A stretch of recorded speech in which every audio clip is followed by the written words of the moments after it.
I know what God purposely put me in music for and gave me that gift for. So when the negative starts circling, I'm like, why are people so focused on what music is not doing? What happened to what music has done? What it's doing now? One.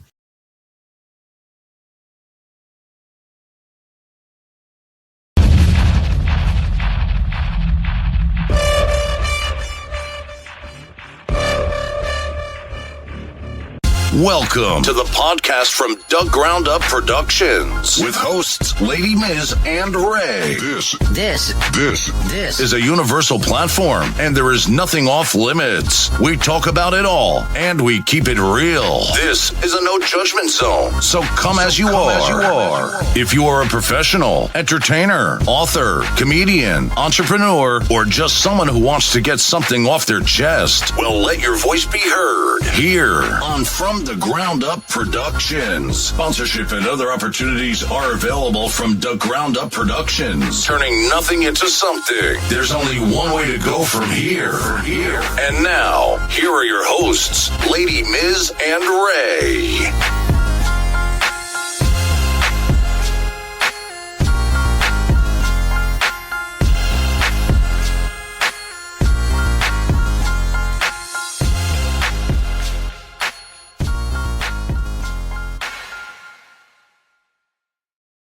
What's good, people? You know what it is. This is Lady Miz from the Ground Up Productions, and there's only one way to go from here.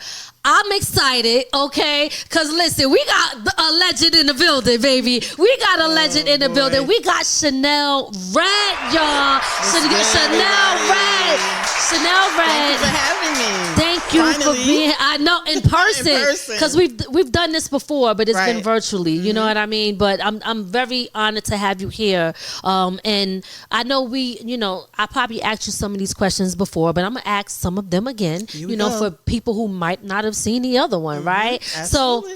So 5-time Grammy-Nominated. You wrote for Trey Songz. You wrote for Destiny's Child.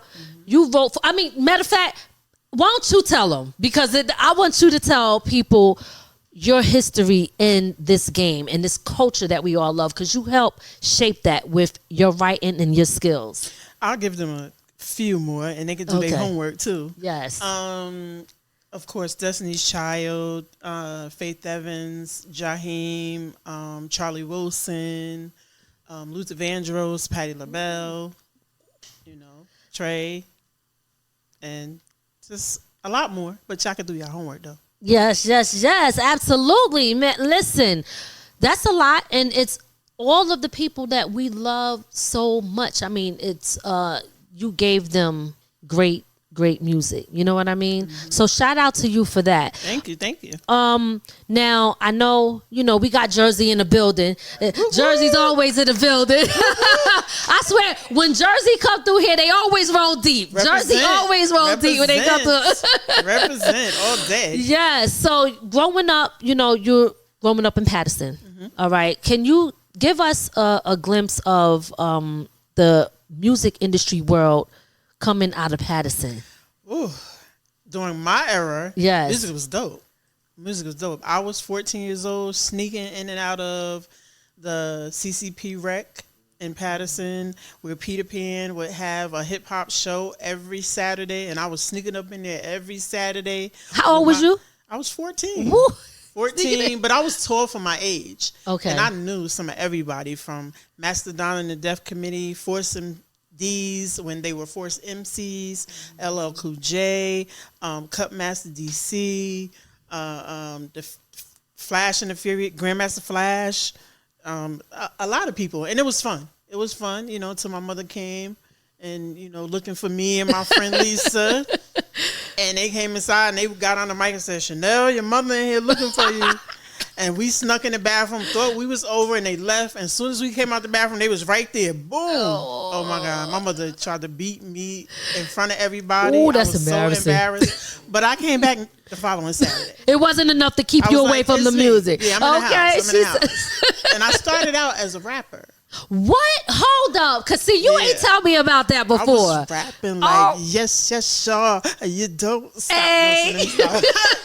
But I was. My name was Dynasty. It was Honeybee first. Then it was Dynasty. And everybody would, like, compare me to Queen Latifah. Really? And then I was in a group. It was like 3 of us. So we was kind of like the sequence. Because the sequence is the reason why I started rapping. Okay. With Angie Stone in there. Beautiful. Do You Wanna Rock was my favorite song. So that was my inspiration for the rap side. And then because they rap and sang, I thought that was so dope. And I wanted to be a part of it. And I was there every Saturday. Wow. See, that's something I didn't know you rapped. Oh, it's my in my God. book. It's in my book. What? Okay. Tell us about the book. Since we there, let's talk about the book. Yeah, my book is called Slave to the Rhythm. Okay. And it's just about me starting from 14, being into music, and how it changed me, how it grew me up, from meeting New Edition on their first tour, selling their first tickets, and then the people in my town stealing all their equipment, making us look crazy. No. Yeah. But anyway, damn. And John Amos having his, from Good Times, having his skating rink in Patterson. That's where they were performing. It just my life and how I grew up in music. Okay. You know, my father being a music promoter, you know, having what's the girl's Sister Sledge come to my house and rehearse. Wow. And I fell in love with music then. I think I was like 8 or 9 then. Okay. But just, you know, about my history, growing up in music and what I love and didn't like and how it just shaped me into who I am right now. And where could people, if somebody want to read that book, where could they purchase it at? I mean, it ain't done yet. Oh, I thought you said it was out because I thought you said okay. So this is a book that's coming. Oh, okay, all right. So I that's started it a couple of years ago. Okay, and then I lost it in my phone. You know you gotta be saving that. Yes, so I had to start it over again. It took a lot for me to start it over again because then I lost my mom, so I had to get my mind right. Yeah, sorry about that. I'm trying to finish it. I'm only doing 5 chapters, and then I'm gonna do like a part 2.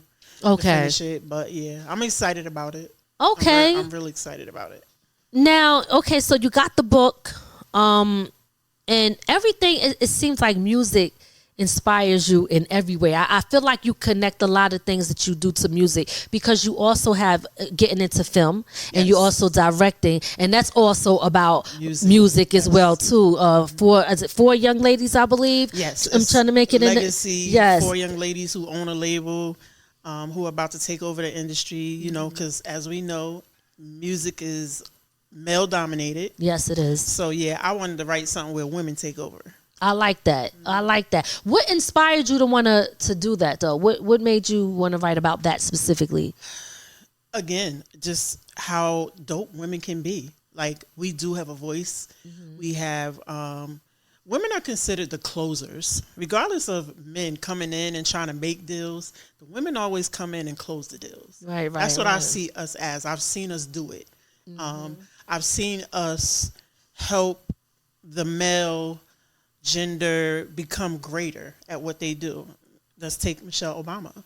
You know, Obama tells us all the time he couldn't be what he was and what he did without her. Right. She helped him, and ain't nothing like a man having a woman by his side who understands and helps push him to be greater. Yes. You know? And that's how I just felt like something with women needed to be put out there, you know, especially in the music world. To show I would say being the boss, but running things. Being a boss. We know how to run a label. We know how to pick artists. We know music, you know, and also in the midst of that, we make mistakes too. Right. You know, but I really wanted people to see that women can really make a difference.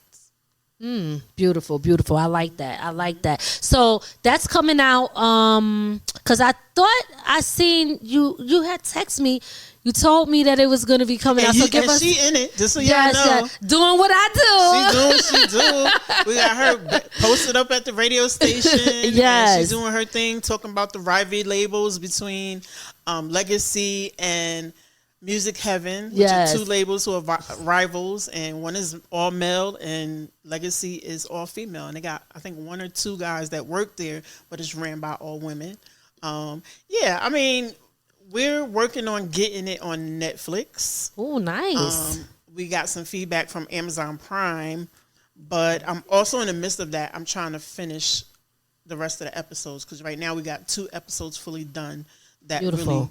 really, motivated the networks to be interested. And I'm excited about that. I'm excited about the music. I'm excited about the artists that are on there. Rock is in it.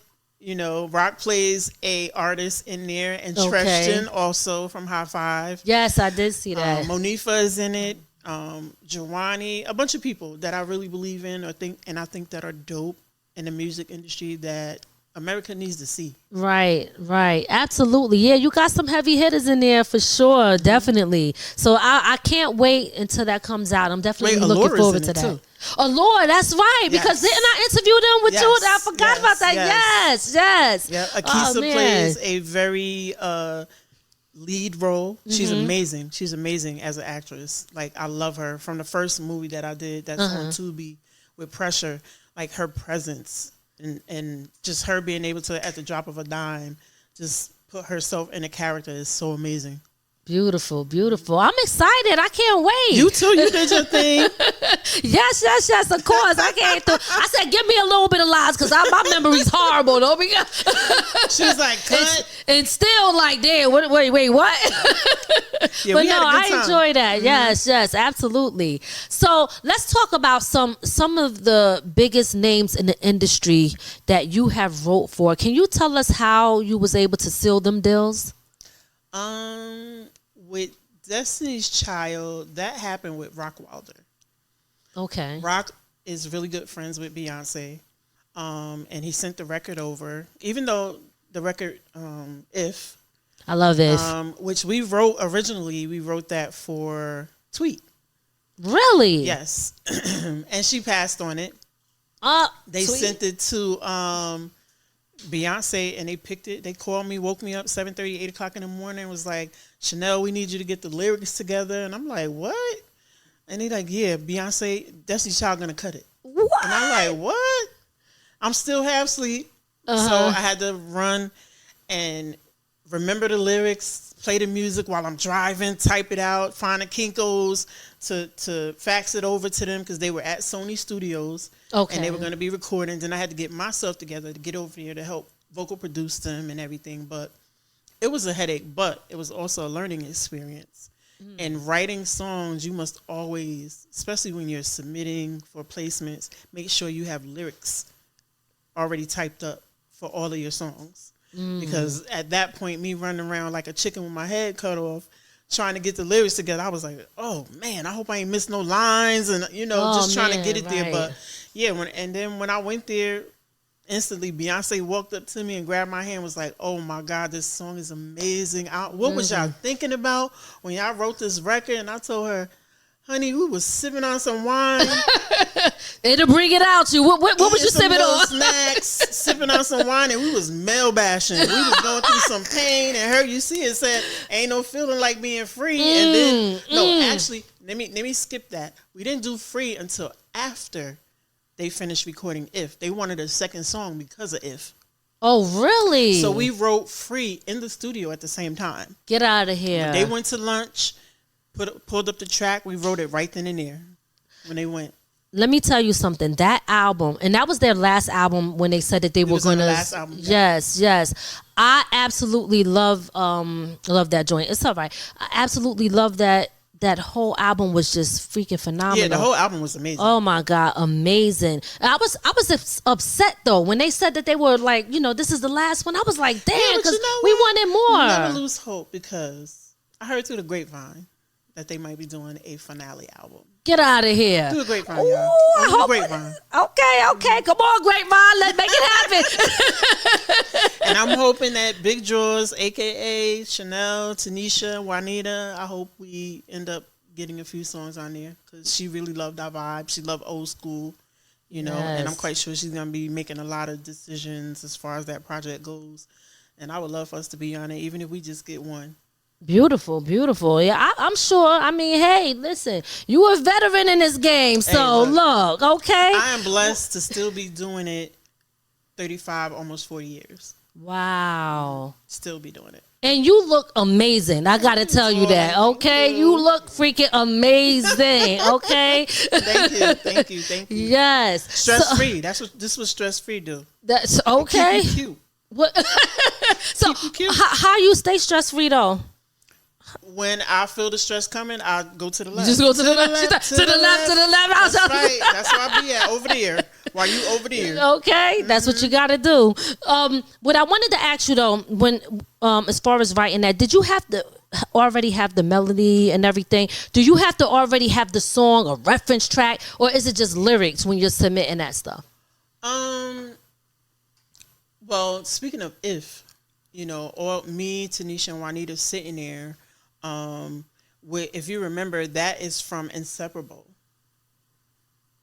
from Natalie Cole. Inseparable. Oh yes. So that first, dun dun dun dun dun dun dun. If so, it's in, and I was like, no, let's do if. Oh. So we was like, if I. Y'all forgive me. I'm not trying to sing. I'm just trying to give you an example. Okay, so we went from there, and then Juanita and Tanisha kicked in with the lyrics, and then the melodies start flowing. We all just threw lyrics out there. Again, we were male bashing. We all was going through something with some guy. Dude's always messing up. It's like, if I don't pick up the phone like I used to, don't take it personal. Yes. If I don't do all the things that I used to do, I ain't mad at you. You know what I mean? Listen, I was playing those joints. We was having mad attitude when we was writing it. And then Rock came in and he heard it and he was like, wow.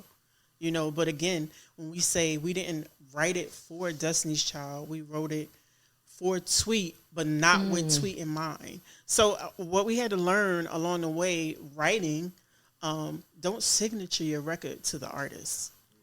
Ooh, okay. Because our first biggest lesson was Tony Braxton. Okay. So we were asked to do records for Tony Braxton, and we did like 8 records. And we used a young lady named Charlene. Charlene is dope. Her voice is beautiful. The records we did for Tony Braxton were amazing. But she didn't take them because she felt like, oh, she's trying to sound like me. So she didn't take it because the record just was sound too much like her. I'm like, okay, we learned a valuable lesson, because at the end of the day, you can't really sell those records off because they signature with her sound. So it's really about, when you're a songwriter, just do a dope record. And that's all we did. When we did we just did a dope record. You know what I mean? At the end, Rock pitched it to Tweet, but he didn't say, this song gonna go to Tweet. He just played the track, said, write a dope record. The vibe was there, and that's what we did. Okay. Does she look back now and wish she took that song? I'm quite sure. Right? But you know what? Listening to her, and you got Destiny's Child, it wouldn't have been the same. It wouldn't have given the same impact at all. Right. It wouldn't. No, everything happens for a reason. And that was everything. A good reason. Absolutely. Absolutely. Oh my God. 24 years ago. Yeah. Great reason. Wow. That's amazing. For people who might not know, I know you mentioned some of the people. Can you say the songs that you did write for Trey Songz, for Luther, all the people that you wrote for? Do you remember names? With Trey, we did Hoopty, which is on one of his mixtapes. With Faith Evans, Change. There was another record, I can't remember it right now. Forgive me. Faith, you know I love you. I did records with Monifa. That's coming out on her new project. Oh, okay. I'm working on that with her, executive producing that with her. Charlie Wilson, it's My Guarantee. Patti LaBelle is Good Lovin'. Luther Vandross is Sunny Days. Destiny Child, of course, is If and Free. Jaheim is The Chosen One. I Choose You.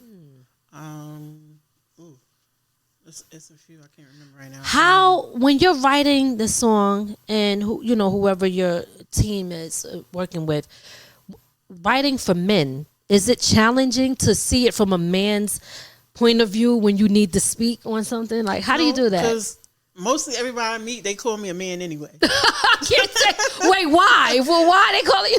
Because my demeanor is not I'm not saying I'm not feminine, but when I'm having a discussion, talking about music, keeping it real, I'm like hardcore with it because I don't play with my music. That's right. Music is my life. Music has saved my life. Music has saved me from depression, being angry. It's my go-to. When people get on my nerves or people have, discredited me or not paid me, did shifty stuff, I have to go to God, Jesus, and then I have to go to my music. And when I go there, that's my happy place. That's my safe space. Right. And I'm able to move past it and forgive the people and keep it moving. Because at the end of the day, the only person going to make it right and fix it is God. And I just look up and be like, God, it's on you. Right. That's it. Okay. So you inspired by everything and everybody, I'm inspired basically. by everything. I could be sitting on a bus and see two people arguing or riding past something. I come up with a song idea. I'm writing a title in my phone. I love writing about what could be. Right. Not just for me, but for other people that I meet that may be going through situations. I love old school. If I had to pick and choose a genre to write about all the time, it would be old school.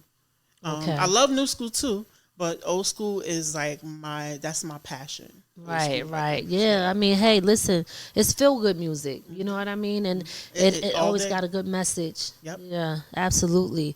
So, you as a writer, you work with other artists, you manage other artists. You also have, is it the Writers Rumble?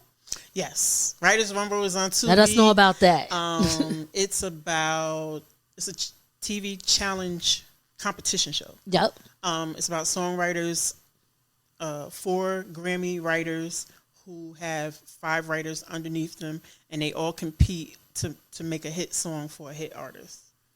That's dope. But the writers to get on there, they have to compete with each other, like, be called up to write a song, a verse, a hook, and a pre-hook in 5 minutes, present it to us watch them, if they're team players, if they respect their other people that are trying to write the record with them, and that's how we choose them. They move into a house, they get challenges, some people get kicked off, some people leave, you get to see all of this, how people creatively can come together to make something dope.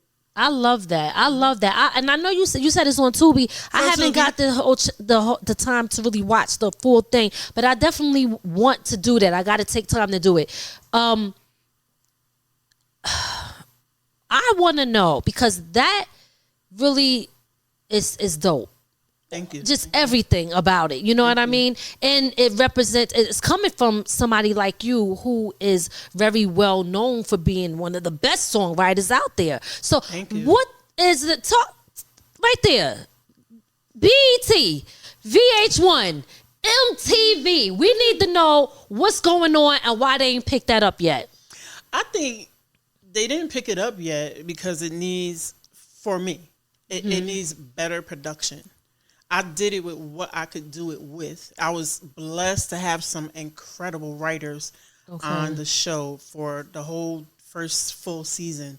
Not only just the Grammy-nominated writers, but upcoming writers. There were some dope ones that got platforms and opportunities just from being on the Writers Rumble. Okay.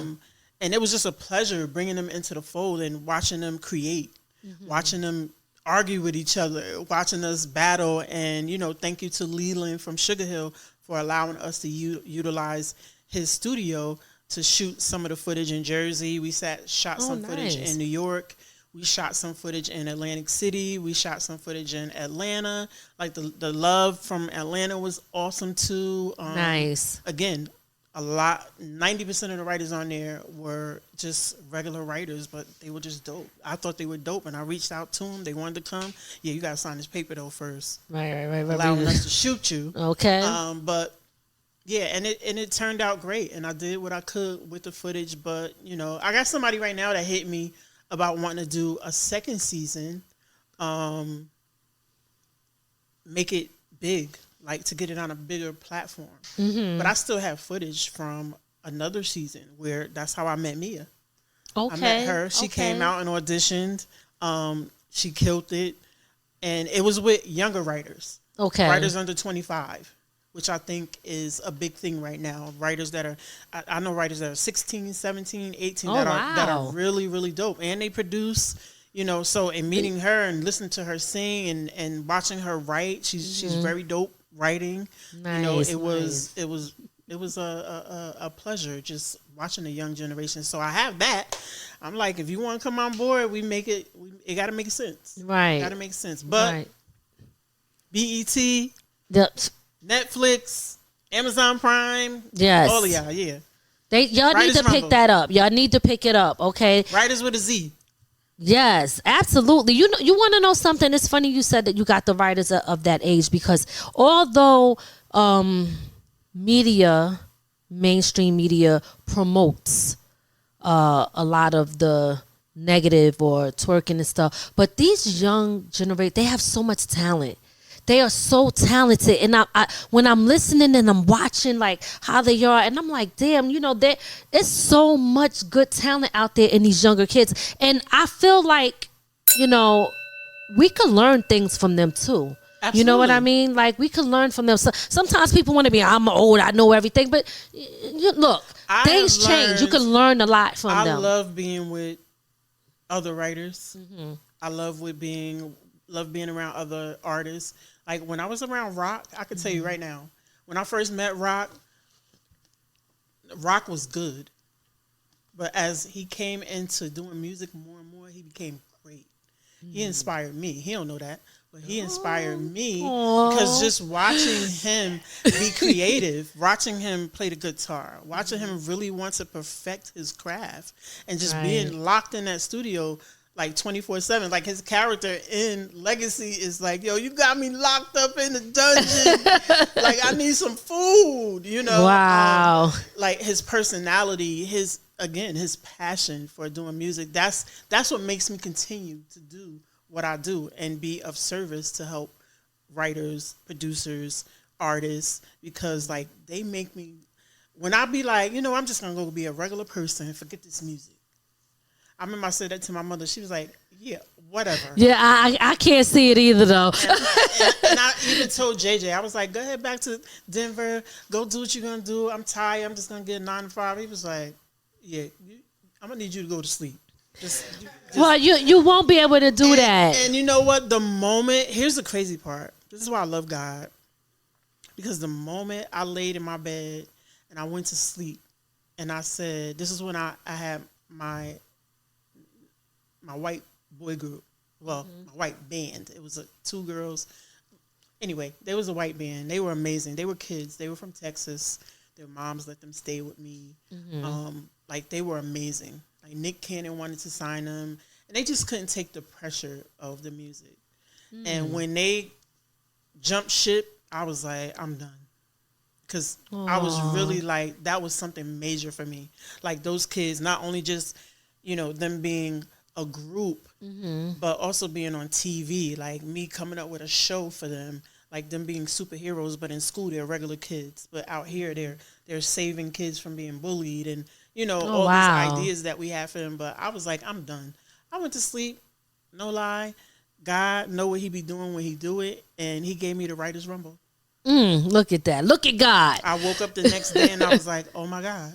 And I called JJ and I said, this is an idea I had, and he said, I'm with you. I'm with you. That's what we're doing. And then it rolled from there, and everybody fell in line. God was just doing his thing. So that's why I feel like now, when I be trying to have a regular life, do regular things, you know, go skating, bowling, you know, have a love life or whatever, God be like, that's not what I need you to do. Because I know if I put you over here, you're going to ignore what I have over here for you. Tell them. This is what I have for you to do over here. I'm not done with you yet. Yes. So, you know, again, I know if I put you over here, your attention span is not going to be over here where I need it to be. So sometimes when you're doing what you love, those sacrifices are really a lot. And I'm blessed to have 2 wonderful kids, to have loved, have had 2 great kids, and I got 2 great grandkids. But I mean, beautiful. I have to enjoy a little moment every now and then, but continue to do what God want me to do. Absolutely. I wouldn't still be doing it right now, all these years later, because I know some people that's quit. They just don't, but they'll hit me and be like, yo, I'm so proud of you because you still, people from grammar school. Really? Grammar school, high school, like, oh, you doing what you said you was going to do, yo. I'm living so your proud of you. purpose. Yes. Living your purpose. And that when you try to let it go, that's why God pull you right back. He like, nah, this ain't for you. I need you over here. Yeah, yeah. Because it's not even just for you alone. It's also what you're doing for other people. You see what I'm saying? So that's just so important because, listen, God already got the plan. And you're obviously in a lot of people's plan, whether you like it or not. I really do believe it because every time I try to pull out, he pull me right back in. You right back in. You see the pressure of music, right? Mm-hmm. Right, yeah. How do you deal with it? Honestly, I don't. Because I've seen a bigger picture. I know what God purposely put me in music for and gave me that gift for. So when the negative starts circling, I'm like, why are people so focused on what music is not doing? What happened to what music has done? What it's doing now? One. It keeps people out of trouble. It keeps kids out of trouble. It as a parent, when you see that your child has a special gift, whether it's music, baseball, whatever, art, you're supposed to hone in on that skill and babysit it and help build it with your child.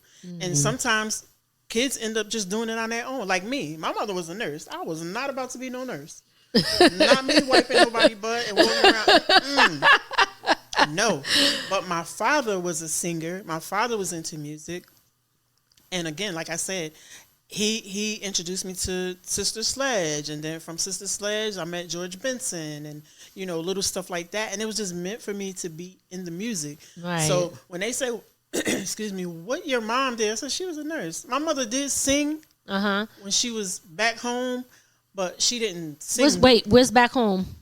Baghdad, Florida. It's a little town. You already been through it. Okay. Right next to Pensacola. I love that town. When I went there, it was very inspirational being down there. But my singing I would sit at night under the covers playing on the 12-inch on my mother's thing, and then the 8-track. Oh, the 8-track. You bring it back. Oh, I'm like, boop.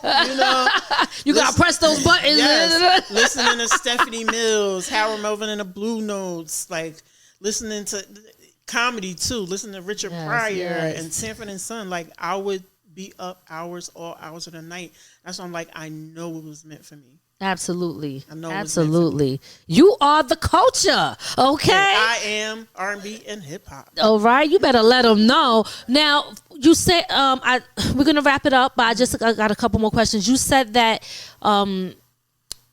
for shooting your TV series, you was like, "Oh, I'm waiting for them, to offer something." What do you need from people? Like, what would you say if you needed help or stuff like that? What would you need or want from people to make that happen? Is there something that people could do to help? Well, when I did Pressure, I'm going to tell you this. And again, this is how I know me doing what I'm doing is meant for me to do it, God-given, because some just say, you know what, Shanell, you need help editing, you need help with certain little things to make sure everybody that you're bringing on board is comfortable, because nobody says, Shanell, you got to pay me. Everybody in Pressure came and was a part of the movie because they believed in me. That's good. So I went online and I did a GoFundMe. Okay. And in my GoFundMe, I raised $5,000. Oh, and wow. A lot of the people did not know me from a can of paint. This one guy, I will never forget him. And Mike Williams, if you play this, I'm going to make sure I tag him on Facebook. His name is Mike Williams. He hit me and he said, I think we was like at 4,000 and some change. And he said, Shanell, how much more do you need to for you to finish up Pressure. And I said about like $500-$600. He sent me I think $700 or $800. I did not know this man. What? I did not know him. Where is he from? He has to be from Patterson, from Jersey. Oh, from Jersey. Okay, he said we putting on for Jersey. And he said all I want to do is be able to come to the premiere. So everybody who paid something, sent something. I invited them to the premiere and to the after party. It was amazing because I did both. We did the premiere at the movie theater, and then they came over to my space that I had, and we did the concert. All the music in there, the artists performed from the soundtrack. Beautiful. It was really, really dope. So what I would need, I mean, I'll do another GoFundMe because editing ain't cheap. No, it's not. It's not cheap. What about looking for college like students and stuff like that? Have you tried that avenue? I haven't. I'm quite sure there's some really, really dope ones. But again, editing is a lot of work, and especially for people who weren't there that know the story. So I actually have to sit there and tell them what the story is. And I got so much footage. I shot so much. I know I got at least 7 or 8 episodes. Oh, wow. Yeah, I shot a lot of footage. Wow. Okay. So that's what I would need. Like, do a GoFundMe to help pay for an editor, or somebody that wants to still, if they want to be an editor, I would want to pay them something. I don't, I do offer. And people be like, no, I'm like, okay, thank you. God bless me. God bless you. But at the end of the day, people want to be compensated, and I'm about compensating. Okay. If they can help in that manner, that would be dope. Nice. Okay. Well, definitely, do another GoFundMe and look into them college kids, especially in the city and stuff. A lot of these kids that they love doing it, and they need to build the resume for themselves. Right. So then that's the perfect opportunity for them to be able to say, "Hey, I'll do it." You know what I mean? Right. So yeah, absolutely. Definitely. Absolutely. I want to see this come. Like, you know what I mean? Yeah, definitely. I'm excited about it. I really am, because I got other people hitting me wanting to be a part of it. The next episode and the next episode, and I got it all written out, but I'm just trying to get the first 2 or 3 out is like important. Okay. All right. So we're gonna wrap it up. First I want you to give a message. That I always got to make sure y'all do that. Give a message to a little girl right now that wants to be a singer or a songwriter, but maybe she's scared and she don't know what steps to take. What would you say to somebody like that? Oh, from learned lessons. Always have copies of your work. If you're going to give it out to people to get placements or pitch it to whatever, make sure you have copies. Make sure you do your homework, on what people want from a writer, down to your having a PRO like BMI, ASCAP, CSAC. Again, having copies of your music. If you go to other people's studios, take your own hard drive. So when you're recording your song is going to your hard drive and not to their hard drive. I learned that when I was doing music in Chicago. All of my sessions were on this guy's hard drive in the studio, and when I needed copies, I had to pay for them. Ooh, I'm like, no, okay. But it's all with anything, like a job or whatever. You're gonna learn lessons along the way. But me giving them that advice, make sure you bring your hard drive or flash drive, so you're recording everything on your hard drive to take home with you, that nobody else has a copy, because you are the original owner. That is your intellectual property. Your intellectual property. But what do they call it? When you're the owner of music. Oh my God, no. Anyway, I can't remember the name of it, but anyway, you're the owner. Okay. And do your split sheets. Even do you do your split sheets before you even do anything? No, I don't do it before, because you don't know what you're gonna get before. I may not write anything. I don't want no publishing if I didn't write anything. Now, if I get your song placed, you're gonna give me something. Right. If I get it placed somewhere, but when you have people that you trust, that You could do split sheets on your phone. You know, you could take down the percentages and then do the split sheet. Some people wait until placement actually happens. Okay. And then they do the split sheet. But I found too, sometimes with that, depending on who the person is that it gets placed on, people get amnesia. So I remember you only wrote 3 words. Well, I wrote 7 words. No, you wrote 3 words, you know, and it becomes a tug of war. And then, you know, the whole experience becomes blah. Because now here comes the greed. Here comes the, I'm getting a placement. I'm doing this placement on Destiny's Child or whoever. Right. But yeah, make sure you have an understanding with the people you're writing with, you know, as far as the splits goes. Okay. And just back up your material. And have a conversation about where the song is going, what we're going to do with it before you do it.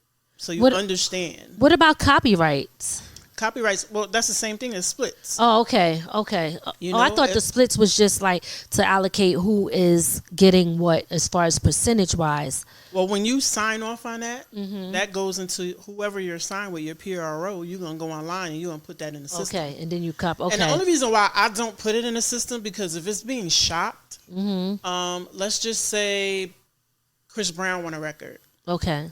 If I'm not mistaken, Chris Brown also gets a percentage of any record that's being given to him, you know, and say he wants 10%. You already did the splits. Now you got to go back in and redo the splits and allocate 10% to him, which everybody got to re-sign off on the splits. Now you got to take it out of it has to be taken out of the system. Okay, so it's more work. And sometimes it takes 90 days or more to fix it in the system, but most of the time, I'll just wait until it gets placed. And if it don't get placed and whoever sang it or wrote it, they want to use it, use it. Okay. All right. Well, listen, I enjoyed talking to you in person for this interview. Yes. We just definitely. Absolutely. Before we wrap it up, I want you to please tell people how they can support you. Give them your social medias. Let them know your most recent projects, so that they can support you. Well, you can reach me on both Instagram and Facebook, Shanell Red, SHANELLRED. And basically, I'm doing a book. I'm getting a book, having a book come out the end of this year. My legacy, hopefully, it'll come out at the end of this year, if not top of next year. And that's really it, you know.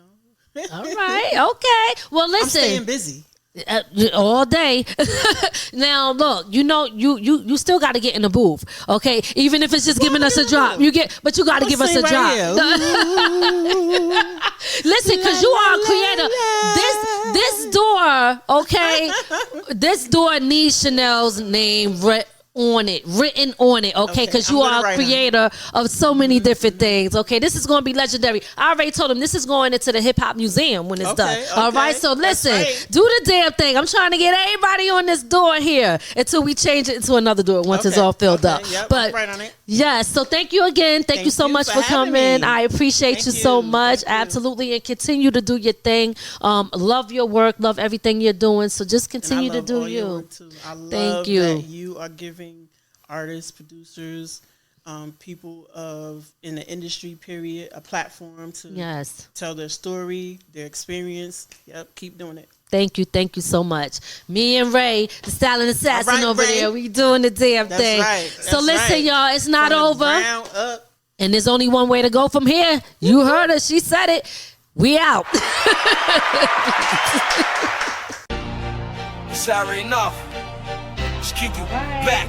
We got Shanell. Yo, welcome to the box where the real ones talk. FD Janelle P, where creators walk the walk. Step in the booth, let your soul unlock. No cap, just facts, let the cameras watch.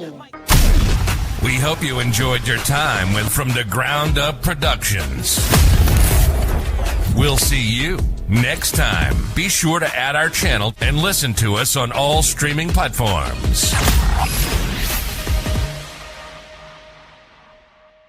From the ground up. From the ground up. There's only one way to go from here.